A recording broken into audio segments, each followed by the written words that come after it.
ពាំងព្រះនៅដែនដីមានរឿងរ៉ាវពីបុរាណវត្តអារាមជាសាក្សីជាប់ជំនន់មិនរលាយសូធោតាមខ្យល់បក់សំលេងកណ្ដឹងលន់ពីវត្តកូនខ្មែររស់ជាមួយដីរក្សាប្រពៃណីរៀងមកពេលវេលាប្រែរូបរាងព្រំដែនរដ្ឋបាលក៏ប្រែប្រាស់តែរឿងរ៉ាវដែលបានកន្លងនៅតែចាក្នុងចិត្តយើងព្រះត្រពាំងអើយព្រះត្រពាំងស្នាមដើមនៅក្នុងបេះដូងទូឈ្មោះប្រែតាមកាលវេលារឿងរ៉ាវនៅតែមិនបាត់ព្រះត្រពាំងអើយព្រះត្រពាំងឲ្យកូនចៅចងចាំទុករៀនពីអតីតសាងអនាគតរក្សាឫសគល់ឲ្យគង់វង្សពីជំនាន់មួយទៅមួយជីវិតខ្មែររស់តាមវត្ត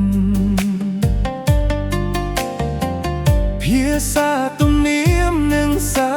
សនាបន្តត្រ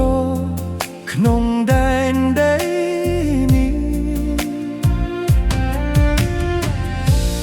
វេលាឆ្លងកាត់ទៅរឿងចាស់នៅតែមានន័យអ្នកស្រាវជ្រាវស្វែងរកភស្តុតាងដើម្បីស្គាល់អតីតកាលកុំឲ្យពេលវេលាលត់ស្នាមចាស់ចេញពីការចងចាំសិក្សាដោយចិត្តស្មោះត្រង់ស្វែងរកការពិតដោយប្រាជ្ញាព្រះត្រពាំងអើយព្រះត្រពាំងស្នាមដើមនៅក្នុងបេះដូងទូឈ្មោះប្រែតាមកាលវេលារឿងរ៉ាវនៅតែមិនបាត់ព្រះត្រពាំងអើយព្រះត្រពាំងឲ្យកូនចៅចងចាំទុករៀនពីអតីតសាងអនាគតរក្សាឫសគល់ឲ្យគង់វង្សអតីតកាលមិនមែនដើម្បីឲ្យយើងរស់ក្នុងអតីតប្រវត្តិសាស្ត្រគឺជាពន្លឺបំភ្លឺ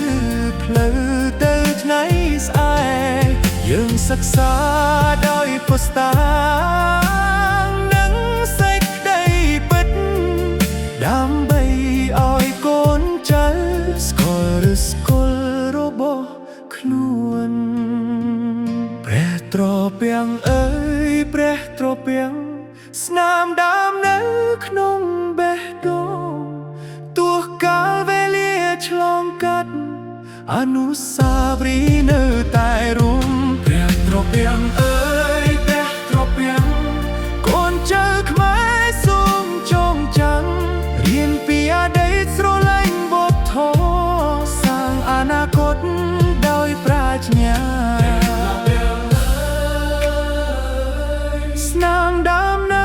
ក្នុងបេះដូងប្រវត្តិនៅក្នុងការចងចាំឲ្យកូនចៅរៀនបាន